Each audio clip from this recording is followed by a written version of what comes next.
اپنی حکومت گوا کے، اپنی وزارت عظمیٰ گوا کے، اپنی پارٹی صدارت گوا کے، اپنے خاندان کے اوپر تکلیفات برداشت کر کے، اپنا کاروبار برداشت کے اوپر نقصان برداشت کر کے انہوں نے صرف یہ کہا کہ میرے ووٹ کو عزت دو، میرے M L A M P ایچ یہاں ٹکٹ ہولڈرز جتنے بھی بیٹھے ان کو عزت دو اور عوام کو عزت دو. اور آج اللہ تعالیٰ نے ان کو ریکروٹ کیے. وہ بیانیہ جس کی بات ہوتی ہے وہ بیانیہ آج ہر ادارے نے اپنانی ہے. عدلیہ میں بھی آج حمزہ نے جو شاہد عثمانی صاحب کا ٹویٹ پڑھا وہ میں نے کل پڑھا تھا.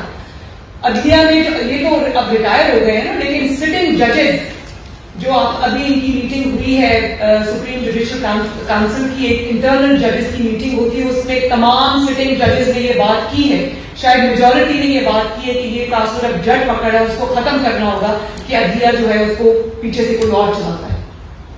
اور آج اگر میڈیا یہ بات کر رہا ہے کہ میڈیا کی زبان بندی ہو گئی ہے، نواز شریف دور اچھا تھا جس میں ہم نے 4000 پروگرام نواز شریف کے خلاف کر دیے، مگر نواز شریف کی حکومت نے آج تک مڑ کے ہمیں نہیں پوچھا، نہ کسی نے ہمیں نوکری سے نکالا، نہ کسی نے ہماری آواز بند کی، نہ کسی نے ہم سے کوئی چیز چھینی، نہ کسی نے ہمارا کوئی چینل بند کیا.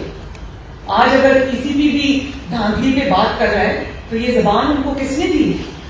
کیا کوئی بتا سکتا ہے کہ یہ زبان ان کو آج کس کی جدوجہد نے دی ہے؟ میں سننا چاہتی ہوں آپ سے.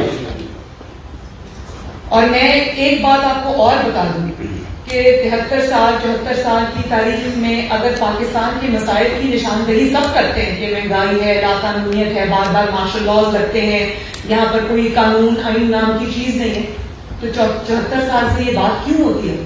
یہ اس لیے ہوتی ہے کہ 74 سال سے کسی کے پاس یہ بیانیہ نہیں تھا جو آج نواز شریف نے دیا پاکستان. یوٹیوب پر گوگلی ٹی وی دیکھنے کے لیے youtube.com کی سرچ بار میں گوگلی ٹی وی ٹائپ کریں. گوگلی ٹی وی کے پیج پر سرخ رنگ کے سبسکرپشن والے بٹن پر کلک کرنا نہ بھولیے. یوٹیوب پر اپلوڈ ہونے والی ویڈیو سے باخبر رہنے کے لیے بیل آئیکن پر کلک کیجیے.